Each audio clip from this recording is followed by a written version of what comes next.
Starting right now, The Rita Panahi Show.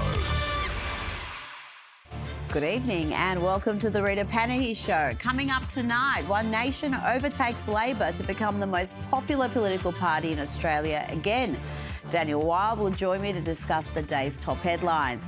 Colleen Harkin announced as one of One Nation's candidates selected by Pauline Hanson to run in the Victorian state election. She will join me shortly. Josh Hammer will have the latest from the US, including Mayor Mamdani doxing rich New Yorkers. And what is wrong with the WNBA? Kinsey Schofield will have royal and entertainment news later in the hour. And Lefties Losing It features this delightful and confused communist. Criminals out in the open, sure. I'm fine with that because the idea of a criminal is like a little bit funny to me. But first, more bad news for the Anthony Albanese government. One Nation is again the most popular political party in Australia, retaking its primary vote lead over Labor. This is according to the latest Redbridge Group Accent Research poll. One Nation's primary vote rose 2 points to 31%, while Labor slipped back to 29%. The Coalition had a good poll. They rose 4 points to 22%, their best result since March. And the Greens slumped 4 points to just 10%. Breaking the poll down, voters overwhelmingly consider One Nation the best party to deal with the issue of immigration. Voters also trust Pauline Hanson's party above others to deal with crime and safety issues. Let's bring in Deputy Executive Director of the Institute of Public Affairs, Daniel Wild. Dan, it's bad news for Labor, except for the fact that they still lead in the two-party preferred figures, which is really what matters in the end. And until we have a firm Conservative coalition, that centre-right vote is going to be fractured and Labor are going to win on a pitiful primary vote. Well, that looks to be the case at the moment, but there's obviously a long time to go before the next federal election. So I think there's a couple of things here. I mean, clearly One Nation's not going to go away. They're going to go up and down in the polls like everybody does, but the issues that One Nation are talking about, in particular immigration, which is what you outlined, is the number one issue facing our country right now, and voters believe that One Nation is best placed to deal with that. And look, the government tells us they're cutting the numbers, but they're cutting numbers from extraordinarily high levels, and they're doing nothing whatsoever about the social discontent and the division that exists in our society. So immigration is going to stay as the number one issue for, I think, the lead up to the next federal election. So, you know, One Nation's obviously shaking up the system, and I think that's going to be with us now for quite some time. But they're not just a one-issue party, are they? I think they've been dismissed as a party of grievance, as a party that really doesn't have any standing or political philosophy. But it seems like the voters see it very differently to the political class. Well, I think what a lot of people who are backing One Nation want to do is to use them as a cudgel against the political system, which has largely failed Australia for the last decade or so. And so if you want to have change, then a lot of people are saying, well, you've got to get someone else in there. And you're right. I think they're broader than just one issue. Certainly, if you're concerned about woke, One Nation's not woke, that's for sure. And you mentioned I think crime and policing and safety is an issue that voters trust them with. And I think one of the reasons they probably trust them with that is because you're not going to get any DEI hires in the police if One Nation's got anything to do with it. So you're going to get some real policing happening, I suspect, under One Nation, which of course is more of a state level issue than a federal issue. So it'll be interesting to see in Victoria. Obviously, that's one of the top issues in Victoria as we head to the state election, and that was mentioned today at the press conference. Senator Hanson talked about that. So, you know, that's going to be front of mind for voters as well. And they're very clear on their energy policy.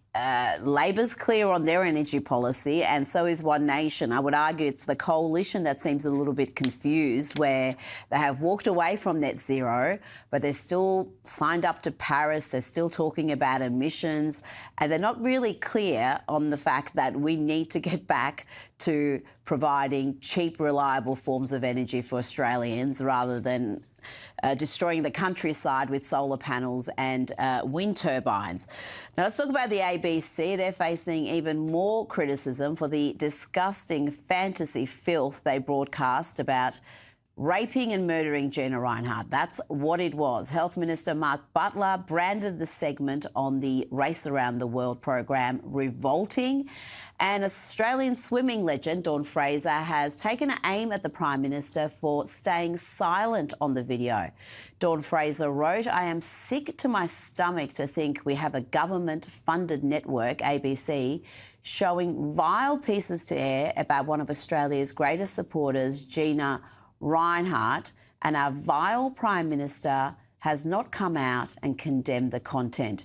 You are a spineless imbecile, Albanese, and you get more disgusting as the days go on.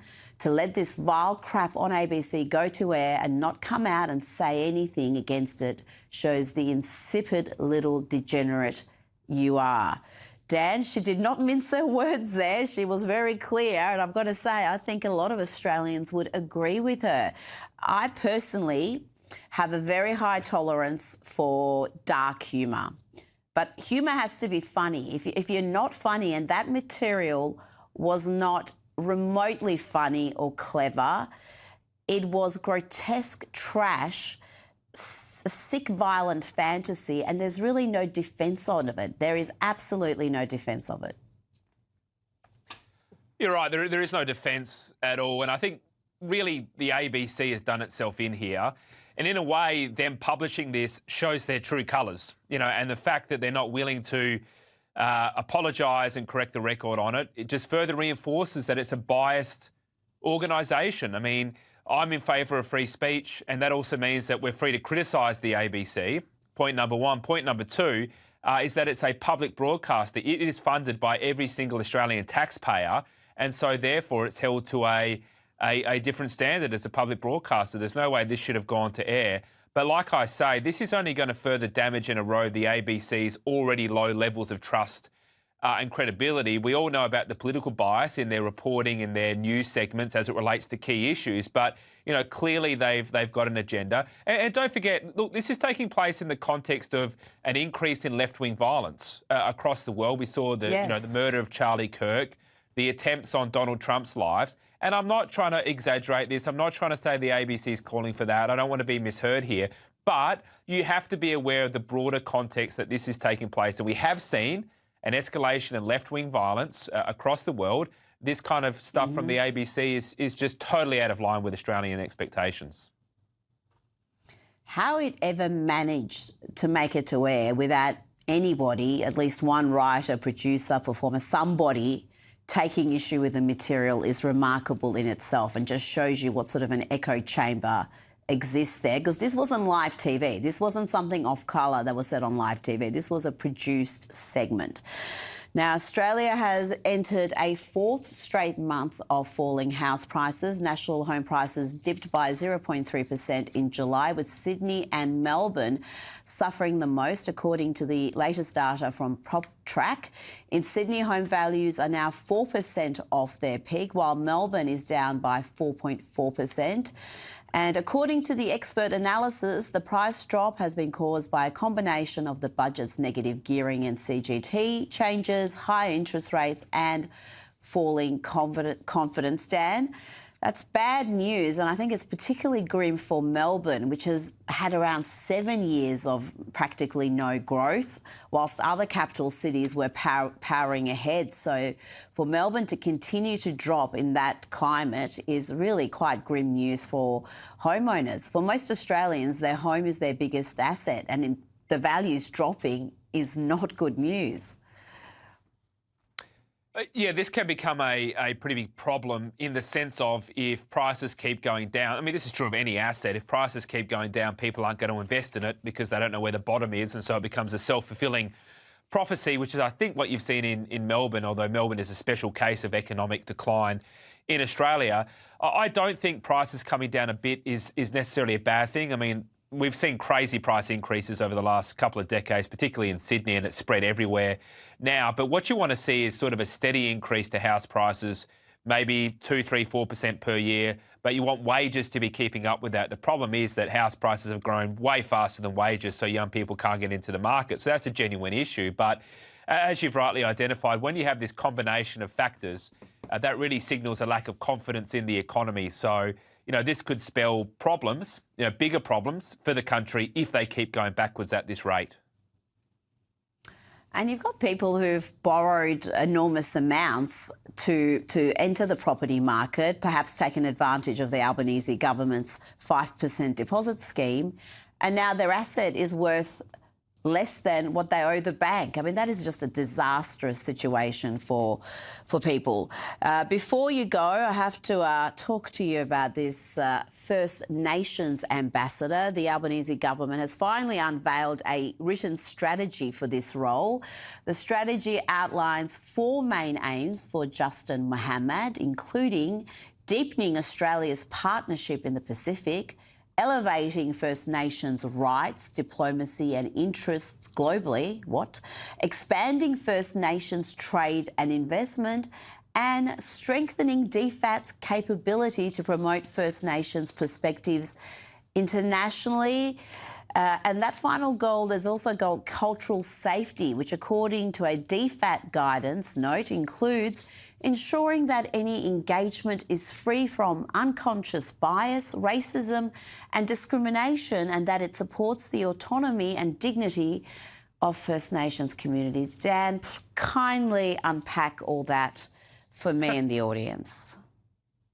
I don't know if I can kindly unpack it, but I'll do my best. I think, look, I mean, the first thing to point out here is total hypocrisy. I mean, how can you talk about cultural safety and unconscious bias and racism? I mean, this is the government that did the voice to Parliament, for heaven's sake. I mean, this was the epitome of dividing Australians by race. So if you want an example of division and unconscious bias, if you like, then just look no further than that. But the other point is, well, why do we have a First Nations ambassador at all? We should have ambassadors for the whole country to represent our interests abroad. Are we going to go down the path of having different ambassadors for different racial groups to represent their interests? Is it his interests or is it Australia's interests? I mean, this is terribly confusing as to what exactly this role is supposed to do. So I think it's just another example of a government that is obsessed with this nasty, divisive, sectarian politics that they keep playing. This role needs to be abolished. It should have never been created. I don't think there's anything else like it anywhere in the world. It is such an absurdity to have one group represented separately to the rest of Australia globally. I mean, it's confusing for those who are dealing with this office to begin with. Does this person represent Australia or just a small percentage of the country? And what if there's a conflict between the goals? How does this make any sense at all, or is in any way useful, is frankly beyond me. Daniel Weil, thank you so much for your time. Now, Pauline Hanson has announced One Nation's candidates for the Victorian state election. Among them is a regular on this program, Colleen Harkin, who is running for the upper house. She joins me now. Colleen, you were Liberal for more than 20 years, an office holder, a candidate for the party. Why are you now a member of One Nation? Well, I guess I'm like thousands of other Liberals, Rita, who it was death by a thousand cuts. Took a long time. It wasn't a quick or immediate decision. It was a long period of being disappointed in like a lack of core principles and sticking to what you think a Liberal Party would do. And eventually I couldn't do it anymore, to be honest. And so I resigned my role at the Liberal Party. I've, like lots of other people, spent hundreds of thousands of hours helping and, you know, time and money. But I've decided I want to put my money in my mouth where I think I can make a difference. Now, Colleen, at today's press conference, you were asked, are you the trophy candidate for the party? Are you the trophy candidate? What does that mean? What is expected of you? I know, what does a trophy do? At least a trophy's good for something, right? Looks good. That's it. I'm clearly there to work hard, do what I think needs to be done for the state of Victoria. We're in dire straits. Victoria's in so much debt, the crime is out of control, and I just think that for me and lots of other people around me, the Liberal Party hasn't shown the courage that it has required to land a punch for 11 years. So, I want to see One Nation get up. I want to see integrity reinstated, safety in our streets, prosperity, all of those things that are expected of a government, but we haven't had. Now, you only got 4 months until the state election. Is that enough time to get those messages out there and to really execute a campaign that's going to get you elected? Yeah, look, I mean, 4 months is not an insignificant amount of time. The average person on the street's not really taking too much notice at the moment. Those of us who are politically engaged and interested sort of watch these things much more closely than the average punter does. And it'll be a ground game. A lot of out on the streets meeting people, talking to people, talking about what needs to be done. I think there's an absolute agreement in what needs to be done. It's who's best has the integrity to get that job done. Now, Victoria is often described as the most left-wing state in the country. It's seen as some sort of leftist stronghold. How do you think One Nation will go in a state where that perception exists? Do you believe that perception is actually rooted in reality? It's definitely changing. So I think, if you remember sort of 40 years ago, Victoria was a very sort of centre-right, liberal, stalwart kind of place, and it's changed a lot over the last couple of decades. One Nation's membership in Victoria is at its greatest nationally. So it tells you something about the numbers of people who have joined One Nation, desperately wanting change and not having seen it incompetently offered elsewhere. So I think that, 4 months is a long time. A lot can happen between now and the end of November, but there is most definitely a mood for change, and who can best do that change, I think, is the actual real question. I think there is definitely a mood for change, and it's seen in the polling. Some of the state-based polling shows One Nation leading, and I think it comes as a shock to people. They don't really accept it. But we'll see in a few months. Now, let's have a look at the other Victorian candidates announced today. Some familiar faces, a lot of ones you wouldn't have never seen before. The criticism will be, Colleen, that they mostly have limited political experience. How do you think they're going to go? That was the same criticism of the contingent that was running in South Australia.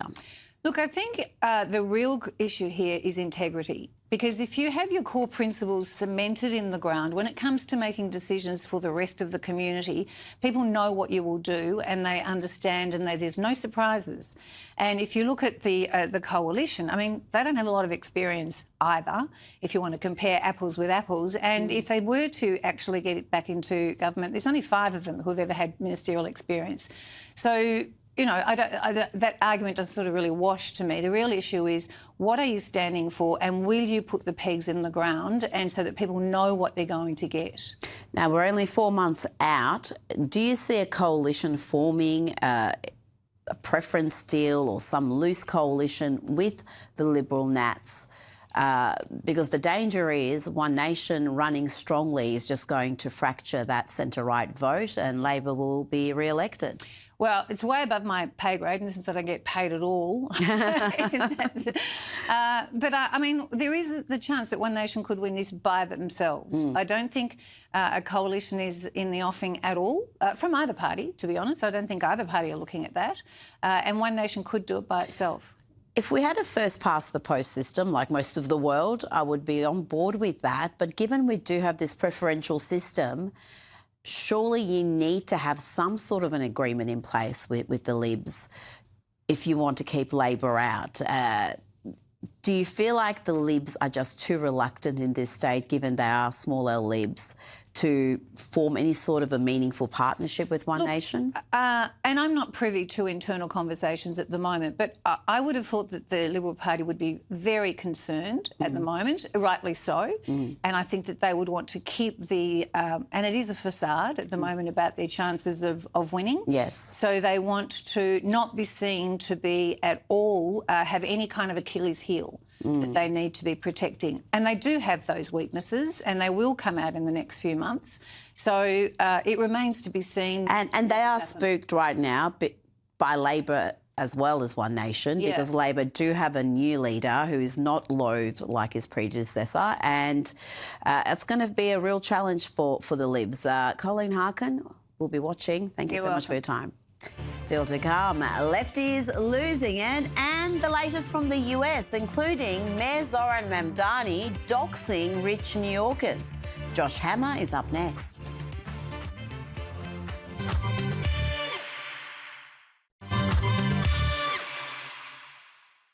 You're watching the Rita Panahi Show, and it's time for Lefties Losing It. Let's start with a lesson about appeasing communists. As the great Winston Churchill said, one hopes that if feeds the crocodile enough, the crocodile will eat him last. But in the end, the crocodiles will eat you and the communists will get you, as lefty academic, author and podcaster Scott Galloway found out when New York Mayor Zoran Mamdani doxed him. Here he is with fellow lefty Kara Swisher. And I've been doxed. You've been doxed? What? Tell me. So I don't know if you've heard, but Mayor Mamdani has decided to release a list of the 950,000 residences with addresses and names that might be eligible for his pied-à-terre tax. I came out in favor of this tax.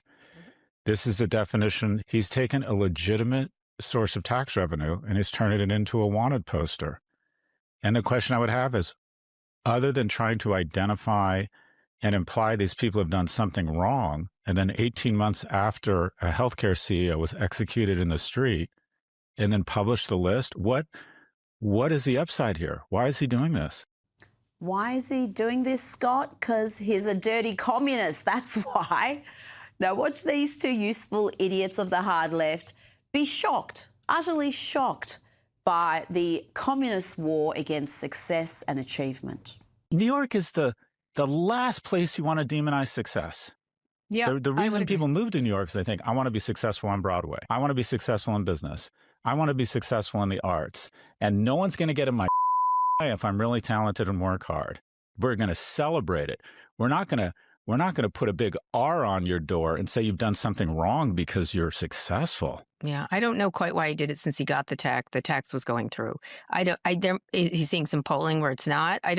He's already won, and I'm not sure why he's doubling down. He's doubling down because he's a communist, Kara. I mean, I don't know, I'm repeating myself here.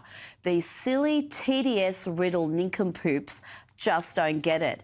It's because he's a communist. They do not stop. It's who they are. It's something that your fellow lefty, Bill Maher, understands. New York Mayor Mamdani once tweeted Karl Marx's words exactly.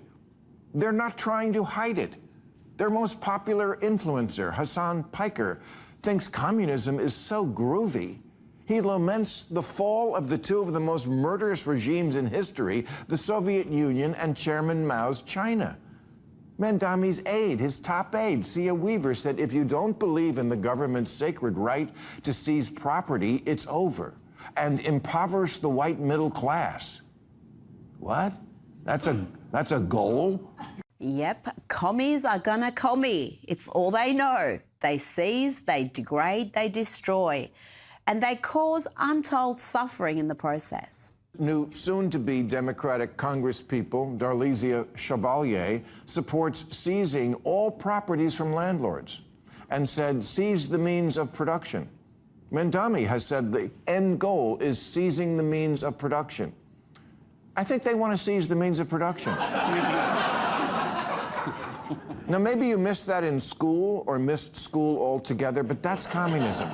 Now the coalition within the DSA, called the Marxist Unity Group, is in ascendance, and I must take them at their word when their words include Our commitment is to the long-term struggle for a fully liberated, classless society, in a word, communism. What do they have to do? Tweet out, elect more communists?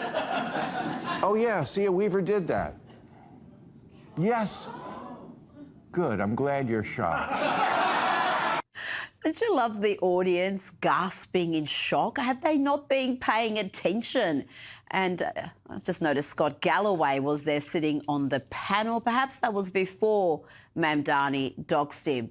Now, you may think that there are sensible socialists, communists, Marxists, whatever you want to call them, but you would be wrong.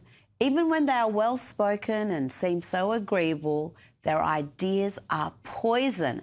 Like this young lass being interviewed by Nick Shirley.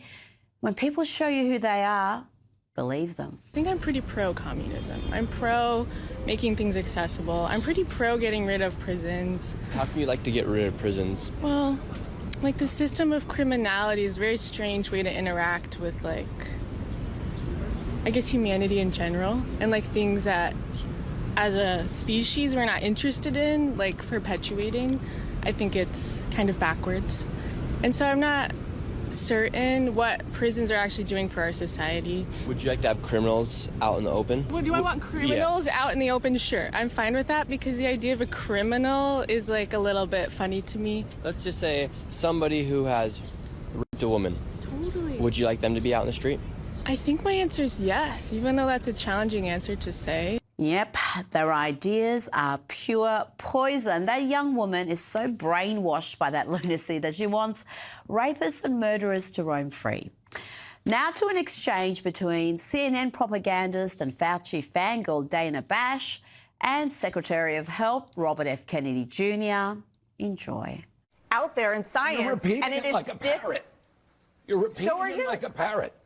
So I've are you. actually read the science. You don't and I wanna- come you don't back wanna- here and debate the So science. I'm not debating this with you. Of course you won't. No, because I'm not all debating you know how to also- do is repeat things that people told you and say, trust the experts. That's what you did during COVID. Now we know that Anthony Fauci, who was the expert, was lying about everything, about masks, about social distancing, about natural immunity, about the transmission from the vaccine, about the source of COVID.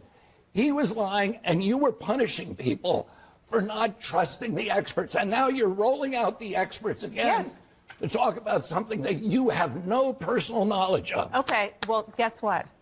That is my job. Joining me now is Newsweek's senior editor-at-large, Josh Hammer. That's her job, Josh. That's what she said.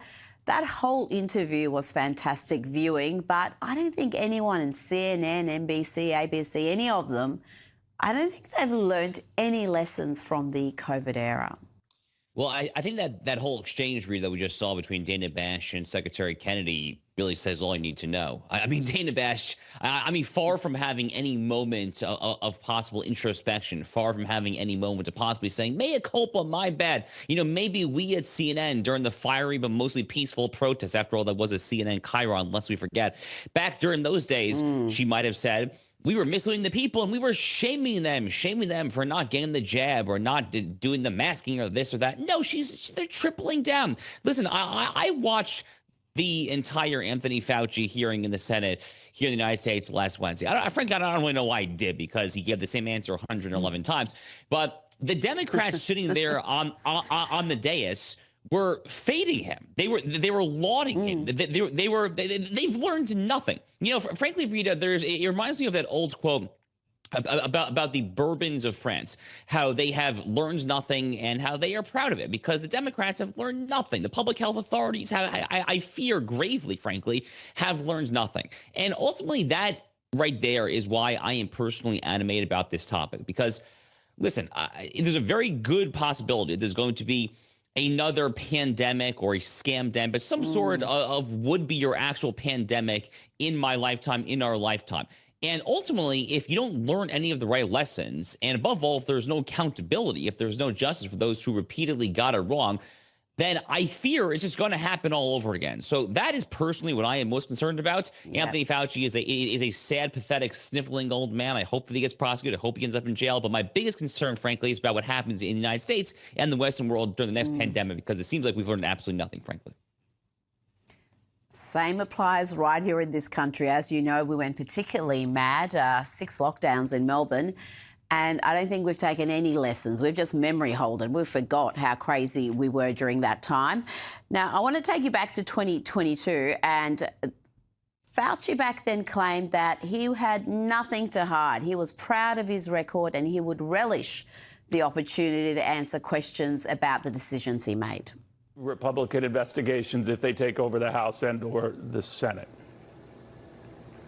Oh, Neil, not at all. Not even a little bit. I mean, I have nothing to hide and I can defend everything I've done and every decision I've made. So I'm not afraid of that at all. That didn't even come in as a minor consideration. So even if they were to ask you, doctor, to testify as a private citizen now, that you would be open to do so? Yeah, of course. Of course, except he pled the fifth 111 times, despite having preemptive immunity, a preemptive pardon. Josh, what are the chances that Florida or some other Republican state can get around that pardon and have Fauci actually facing some real consequences for some of his conduct? And we're not just talking about during the COVID era, we're talking about the gain of function research that he was financing. Right. So you mentioned the key point here. So that interview that we just saw with Neil Cavuto of Fox News was in 2022. There was a major intervening event between 2022 and last Wednesday here in 2026. And that was, as you correctly mentioned, the January 20th, 2025 pardon from President Biden. Maybe the single last act he actually literally ever did as president. It was literally with like 10 to 15 minutes left on the clock until noon Eastern time on the day. So I want to be very clear for the viewers who might not fully understand this.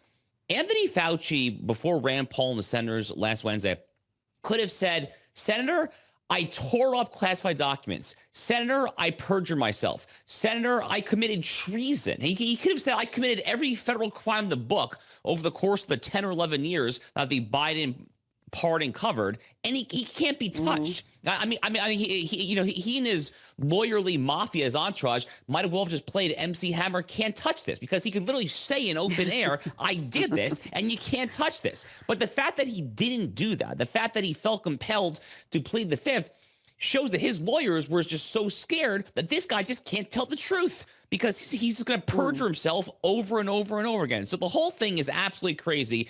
It's a very bespoke legal question. Putting on my legal cap, I've really never seen a situation quite like this, for the very simple reason that there's never been a pardon quite like the Joe Biden pardon. Now, as the viewers probably know, a federal pardon does not cover state or local level crimes. That's why Florida, here where I live, our Attorney General James Uthmeyer, who's fantastic, that's why he's announcing that he's looking into Fauci.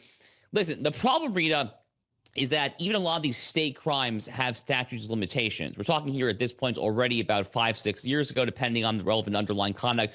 So, frankly, I don't want to pound my own back too much, but I've been saying for years now, if you are a Republican AG, if you are a red county district attorney, if you're in a deep red county in the Texas Panhandle or somewhere in God's country, why are you not trying to get this son of a you-know-what and drag his sorry rear end into your courthouse? I have no idea. This should have been happening for years. So it's very much kind of a little bit of a Johnny-come-lately. I wish our AG all the best.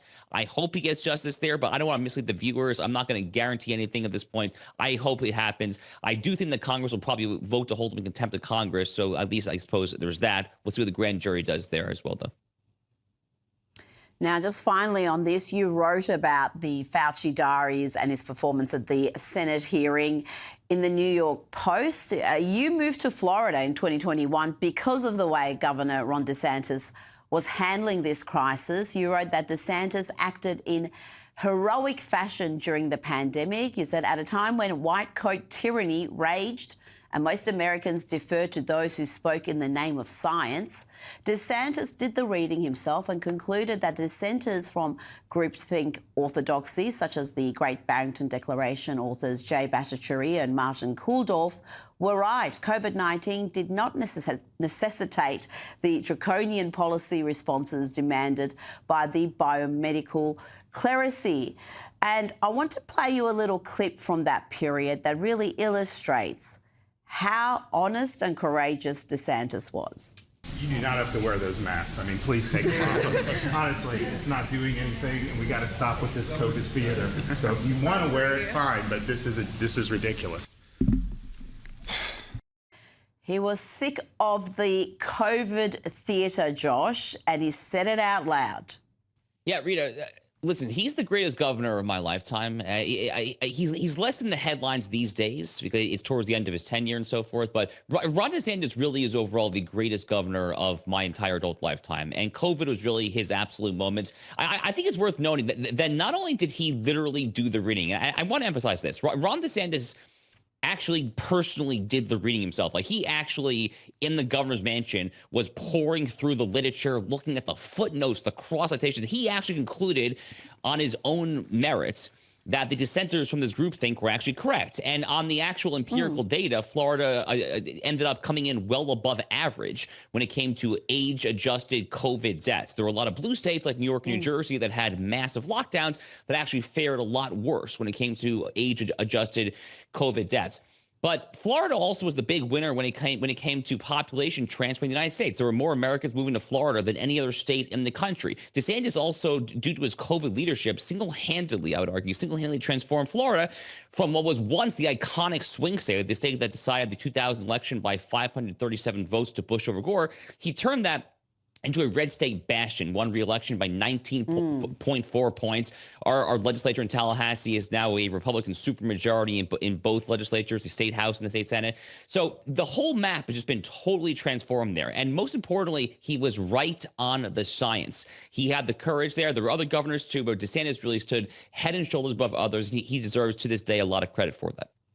Now, Josh, I played a clip of Scott Galloway and Kara Swisher in Lefties Losing It, being shocked, utterly shocked, that the very policies they backed could come back and haunt them. These communist lovers are slow learners. Communism in practice isn't what they're expecting. Let's have a look. I came out in favor of this tax. This is the definition. He's taken a legitimate source of tax revenue and he's turning it into a wanted poster. Josh, communism, socialism, Marxism, whatever you want to call it, it always ends up the same way. So this is kind of the story of unintended consequences, right? This is kind of the entire story of left-wing governance. There was a book written, I believe it was written by Jason Riley a few years ago. It was a black conservative commentator, and his book was "Stop Helping Us," which is kind of an appeal to the Democrats of the 1960s and onward here in America when it came to the idea of the welfare state. The welfare state from LBJ onwards, in theory, at least some people thought they were helping poor people, helping minorities, etc. But no, you end up just making the problem a whole lot worse. And this has been the problem with socialism and communism, all these failed totalitarian harebrained schemes since time immemorial. You think that you're making people better off. You think that you're being compassionate. You think that you're going to help people lift themselves up by the bootstraps. No, you're actually just creating bread lines. You're actually just going to create hyperinflation. You're actually just going to create resource scarcity. You're actually just going to create an incentive structure such that corporations don't want to actually hire people to actually work and to earn a decent wage. So if the whole thing ends up not working, which is why conservatives for a long time have understood that you judge policies not based on the intentions but on the actual results. Listen, Zohar Mamdani, unfortunately, Rita, I think is impervious to commentators like this who point out that his policies might not be working because he doesn't really care, I think, about actually how the policies play out. He is a man who is glib.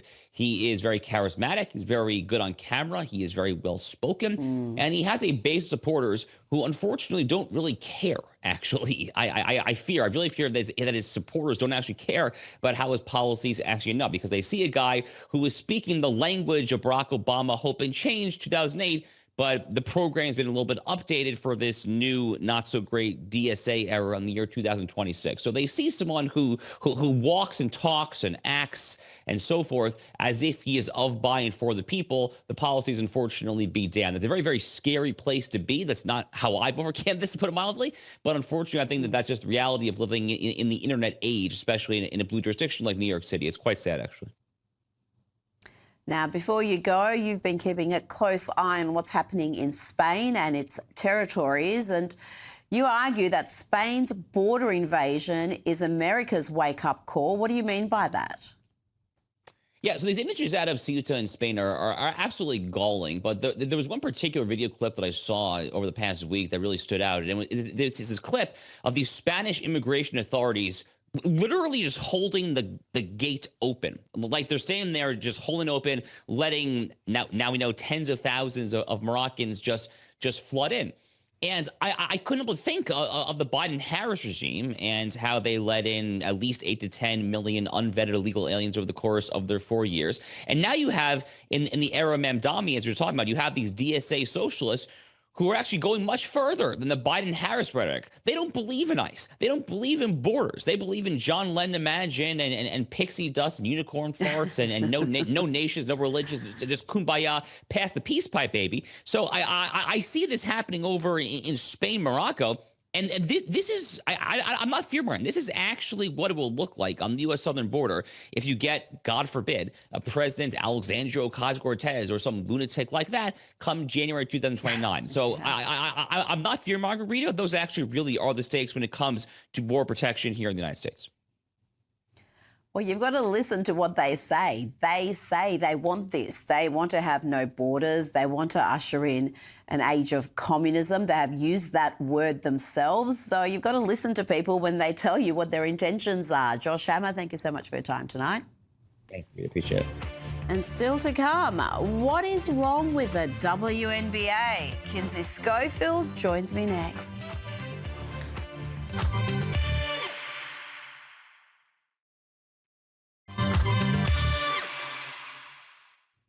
Welcome back. Now, we spoke last week about the disturbing scenes at a WNBA game where the co-owner of the Seattle Storm was filmed berating teenage girls. The girls were there wearing shirts and holding up signs supporting women's sport, and WNBA player Sophie Cunningham. The Storm did issue a public statement, but they have yet to send a formal apology to the girls directly. And one of those girls, Annalie Wilson, opened up about the encounter to Fox News. Have a listen. I feel like a lot of people making comments sitting next to me, and then specifically the co-owner saying that it was kind of disheartening. And it also just is like, they don't know my story. They don't know that I've actually experienced this, and I've experienced it more than once. I'm going to junior year now, and I've competed against a biological male 4 times. These people don't even know what I've gone through. So for them to just say that and just keep pushing and, you know, saying rude comments, it's disappointing, especially when it's other women. Joining me now is host of the Kinsey Schofield Unfiltered podcast. Kinsey, not only have these teenage girls not received an apology, but the fact that they were attacked by a grown woman, a co-owner of the Storm, and also a feral man, a grown man, and the crowd did nothing. They did not come to their defence. There is something, I think, terribly wrong with the culture of the WNBA. Yeah, I do think the WNBA has an image problem right now. The league should be asking itself why so many fans feel women and girls aren't being protected, whether it's teenage supporters in the stands or Caitlin Clark on the hardwood. When they're not protecting young women from verbal abuse in the stands, they're allowing their biggest star, Caitlin Clark, to absorb repeated hard fouls and hostility on the court, in my opinion, because she's a white girl. That's not a great look for the league. Mm-hmm.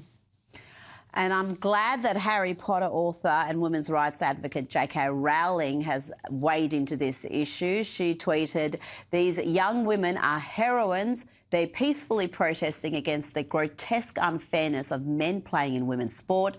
The only people who are effing insane," that's what the co-owner called these girls, "the only people who are effing insane are those making a mockery of fair sport for women and trying to bully girls like this into silence." Well said, J.K. Rowling.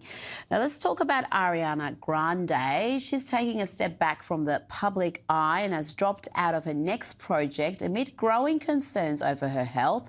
She's in the middle of a world tour right now. Last week released her latest studio album. And her latest music video release on Friday shows the singer is thinner than ever. And Kinsey, a lot of people are concerned by this. Yeah, the public has noticed some dramatic changes, but no one outside of Ariana's inner circle knows exactly what's happening. Hopefully, she's putting herself first. It sounds like she is in dropping out of this next production. It does sound like she's stepping back for a minute, and that's exactly what she needs. Success means very little if you're not healthy enough to enjoy it. So I hope she does feel better soon.